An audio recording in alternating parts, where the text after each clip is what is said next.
K L Rahul ಅವರ ಒಂದು class innings Lord's ಅಲ್ಲಿ ಸೆಕೆಂಡ್ 100 ಬರುತ್ತೆ. ಓವರ್ ಆಲ್ ಇಂಗ್ಲೆಂಡ್ ವಿರುದ್ಧ 5ನೇ 100 ಅಂದ್ರೆ ಇಂಗ್ಲೆಂಡ್ ಅಲ್ಲೇ 4ನೇ 100. ಸೊ ಇಂಗ್ಲೆಂಡ್ ಅಂದ್ರೆ ವಿಶೇಷ ಲವ್ ಕೆ ಎಲ್ ರಾಹುಲ್ಗೆ. ಇನ್ನು ಒಂದ್ ಸ್ವಲ್ಪ ಸ್ಟಾಟ್ಸ್ ನ ನೋಡ್ತಾ ಇದ್ದೆ ಅವ್ರ ಬ್ಯಾಟಿಂಗ್ ಬಗ್ಗೆ.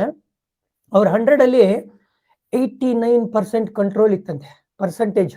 ಅಂದ್ರೆ ಯಾವ ಬಾಲ್ ಬಿಡ್ಬೇಕು, ಯಾವ ಬಾಲ್ ಆಡ್ಬೇಕು, ಎಲ್ಲಿ ಹೊಡಿಬೇಕು, ಅದೆಲ್ಲ ಅವ್ರು ಅನ್ಕೊಂಡಂಗೆ ನಡೀತಾ ಇತ್ತು. ಅಂದ್ರೆ ಅಷ್ಟು ಟಾಪ್ ಕ್ವಾಲಿಟಿ ಇನ್ನಿಂಗ್ಸ್ ಬಂದಿದ್ದು ಕೆ ಎಲ್ ರಾಹುಲ್ ಅವರಿಂದ.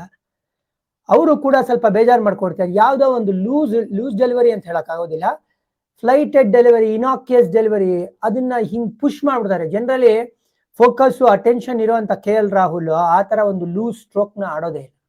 ಆ ಲೂಸ್ ಸ್ಟ್ರೋಕ್ ಇಂದ ಸ್ಲಿಪ್ಪಲ್ catch, momentum, either side of lunch ಒಂದೊಂದು ವಿಕೆಟ್ ನ ತಗೊಂಡು England back in the action. ಆ ಹಂತದಲ್ಲಿ ನಮ್ಗೆ ಡೌಟ್ ಬಂದ್ಬಿಟ್ಟಿತ್ತು, ಹಣ ಇಂಗ್ಲೆಂಡ್ ಅಲ್ಲಿ ಲೀಡ್ ತಗೊಂಡ್ಬಿಡ್ತಾರೆ ಅಂತ. ಸೊ ಕೆ ಎಲ್ ರಾಹುಲ್ಗೆ ಪೋಸ್ಟ್ ಮ್ಯಾಚ್ ಪ್ರೆಸ್ ಕಾನ್ಫರೆನ್ಸ್ ಅಲ್ಲಿ ಕೇಳ್ತಾರೆ ಪ್ರಶ್ನೆ. ಕೆ ಎಲ್ ರಾಹುಲ್ ಮುಂಚೆನೂ ಆಡ್ತಾ ಇದ್ರು, ಬಟ್ ಇತ್ತೀಚೆಗೆ ಸ್ವಲ್ಪ ಕನ್ಸಿಸ್ಟೆಂಟ್ ಆಗಿ ಆಡ್ತಾ ಇದ್ದಾರೆ.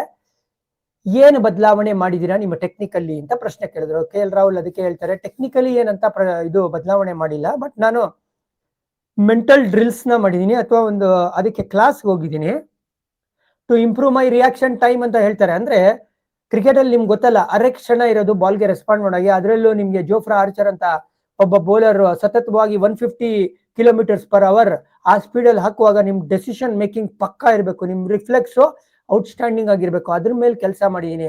ಸೊ ಏನ್ ಮಾಡಿದೀರಾ ಸರ್ ನೀವು ಅಂತ ಕೇಳಿದಾಗ, ಅವರು ಫಾರ್ಮುಲಾ 1 ರೇಸಿಂಗ್ ಇದೆಯಲ್ಲ, ರೆಡ್ ಬುಲ್ ಒಂದು ಟೀಮ್ ಸಾಲ್ಸ್ಬರ್ಗ್ ಅಲ್ಲಿ ಹೋಗಿ ಅಲ್ಲಿ ಒಬ್ಬ ಮೆಂಟಲ್ ಟ್ರೈನರ್ ಹತ್ರ ಅದಕ್ಕೆ ಬೇಕಾಗಿರುವಂತ ಡ್ರಿಲ್ಸ್ ಗಳನ್ನ ಕಲ್ತ್ಕೊಂಡು ಅವರ ಒಂದು ಏನ್ ಹೇಳ್ತೀರಾ ರಿಫ್ಲೆಕ್ಸ್ ಅಥವಾ ರಿಯಾಕ್ಷನ್ ಟೈಮ್ ನ ಇಂಪ್ರೂವ್ ಮಾಡ್ಕೊಂಡ್ ಬಂದಿದ್ದೀನಿ. ಅಂದ್ರೆ ಕ್ರಿಕೆಟ್ ಅಲ್ಲಿ ನೋಡಿ ಇವರು ಏನೇನ್ ಬದಲಾವಣೆ, ಬರೀ ಬ್ಯಾಟಿಂಗು ಬೌಲಿಂಗು ಫೀಲ್ಡಿಂಗು ಅಲ್ಲ, ಈ ತರ ಡ್ರಿಲ್ಸ್ ಗಳು ಮಾಡಿ ನಿಮ್ ಗೇಮ್ ನ ನೆಕ್ಸ್ಟ್ ಲೆವೆಲ್ ತಗೊಂಡೋಗ್ಬೋದು ಅನ್ನೋದಕ್ಕೆ ಕೆ ಎಲ್ ರಾಹುಲ್ ಅವರೇ ಒಂದು ಕ್ಲಾಸಿಕ್ ಉದಾಹರಣೆ.